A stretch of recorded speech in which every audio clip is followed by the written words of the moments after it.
Bíbélì ní àwa ní arábìnrin kan tí kò sì ní ọmú. Kí ni àwa yóò ṣe fún arábìnrin wa nígbà tí a bá fẹ́ fẹ́ ẹ? Bí ó bá ṣe ògiri ni a ó di kọ́ ilé odi fàdákà lé lórí. Bí ó bá sì ṣe ẹnu ọ̀nà, a ó fi igi kedari dì í. Obìnrin wa sọ wípé ògiri ni mí, ọmú mi sì dàbí ilé ìṣọ́ ní ojú rẹ̀, mo sì jẹ́ ẹni tó ní àlàáfíà. Òun ló dífá fún gbogbo ẹ̀yin obìnrin tẹ́rẹ̀ẹ́ mọ́ pọ́ǹpù ọmú, pọ́ǹpù ọyàn, pọ́ǹpù òdì. At the end of the day, sórí kó tó pọ́ǹpù ọmú kó tó tóbi, ẹni òun torí ẹ̀ pọ́ǹpù ẹ̀, ó tún ti ń wo ǹtọ́ pẹlẹbẹ. Kó tó kó ọ̀rá kúrò ńbẹ̀ kó lè pẹlẹbẹ, ẹni òun torí ẹ̀ ṣe, ó tún ti ń wo ǹ tó tóbi. Báyé ọkùnrin ti rí nù. Bọ́ ọ bá ti ní bára rẹ ṣe rí hùn, kò tí ọkùnrin kan lọ́rùn, wọ́n wulẹ̀ dára ẹ láàmú, dúró de ti ẹ. Sórí ǹ tí ọ sọ wípé nítorí rẹ̀ lọ ṣe fẹ́ lọ parẹ́ dànù, ọ máa yọ ọ́ lẹ́nu. Ẹni ọ bá jẹ́ téèyàn, èèyàn ó rí ojú rere lọ́dọ̀ rẹ̀ gẹ́gẹ́ bí Ọlọ́run ti dọ̀ ọ́. Ṣùgbọ́n gbọ́ ọ jẹ́ pé ọ̀hun wá bó ṣe panẹ́bíìtì bí ọ̀n tí ó ń sọ ń bẹ̀ ń tọ́ ní tó bá ṣe ògiri ni, a wá igi fàdákà dé. Bó bá ṣe ẹnu ọ̀nà ni, a wá igi kedari táa fi dè. Ṣé ó ní nǹkan tí wọ́n náà fẹ́ mọ bá panẹ́bíìtì? Ṣé bóun ló sọ fún ọ ní ẹsẹ̀ kẹwàá? Ó ní wọ́n mọ̀ ṣe yọnu. Ọkọ òun, ó ti fẹ́ràn òun bó ń ṣe rí. Gbogbo wọn tí wọn ò bá ti fẹ́ bó ti rí tí wọ́n fi kó bó gbogbo léyà sí ara rẹ̀, kọ́ ọmọ mú kọ́ pọ́ǹpù ẹ̀, kọ́ múdì kọ́ pọ́ǹpù ẹ̀. Ńgbà díẹ̀ bá bẹ́ tó bá jẹrà, mo ní dúró tì ọ́. Ṣó yí a bá hùn bó ti rí nù. Gbogbo ara, bó bá sì sọ ọkùnrin náà ni, èèyàn tó sọ fún ọ pé okó ẹ tóbi, okó ẹ kéré. Sórí ẹni tó ti dó oríṣiríṣi okó 10 inches, 13 inches, kò sí tí wọ́n fẹ́ fokó 5 inches ẹ ṣe tí ó tẹ́ lọ́rùn. Kó tètè wá wọ̀rọ̀ kọ sàdá. Torọ́ okó rẹ tó ní kọlọ̀rè mọ́ elongate ó á padà bá yé ẹ jẹ́ ni o.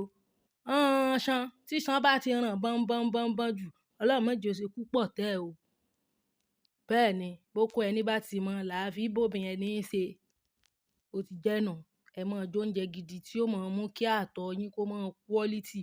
Ẹ máa jẹun cucumber, apple, ọ̀gẹ̀dẹ̀, ìbẹ́pẹ. Gbogbo wọn ní wọ́n ní vitamin tí máa ń improve quality àtọ̀. Bó ti jẹ́ nù. Gbogbo ǹ tó bá ti kúrò ní tó Ọlọ́run dá tó ti di artificial, wàhálà tí ó máa fún ọ máa pọ̀. Kò lè dàbí natural. Ṣùgbọ́n ǹ tó wá bọ̀ ní ìsìn tó sọ fún ọ pé ìdí rẹ ò tóbi ṣe ní orí pọ́ǹpù dì, tàbí okó rẹ ò tóbi ṣe ní orí enlarge okó rẹ, yóò padà kò bọ́ gbẹ̀yìn ni o. Mo wí tèmi o. Ọ̀yọ́ Model Alternative Therapy. Gbogbo àwa tí a bá nílò àgbo 08068220707. YSR Company, àwọn produce Princess and Honey Paint. Fún gbogbo àwa tí a fẹ́ jẹ́ alágbàtà tá sì fẹ́ mọ̀ bọ́n ra ọjà tàwa tá fẹ́ lo ọ̀dà wọn directly. Ẹ jẹ́ á kàn sí wọn. Nọ́mbà wọn ló ti wà lójú móhùnmáwòrán wa. Ìyún Princess and Honey Paint. Ẹ mọ́ fún ọmú, ẹ mọ́ fọn ìdí, ẹ mọ́ fọn okó. Mọ̀ ń wí o. Ọyàn tí èèyàn bá ti pọ́ǹpù gan kò lè mọ́ kó lè mọ́. Torí wípé ǹ tó jẹ́ ike ni kò kí ń ṣe skin gangan. As much as tó ti jẹ́ plastic yẹn, kò lè dàbí nature.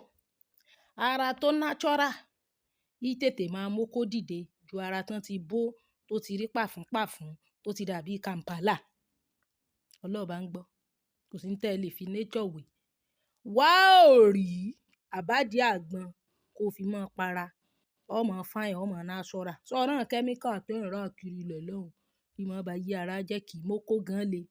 Torí ẹ ló fi jẹ́ pé gbogbo ọmọ tí wọn ò rówó ra cream tí wọn èbó ra ọmọ local, lọ́pọ̀lọpọ̀ ọkọ yín máa ń sá tẹ̀lé. Torí àwọn ò lò lọ tí wọn èbó ra.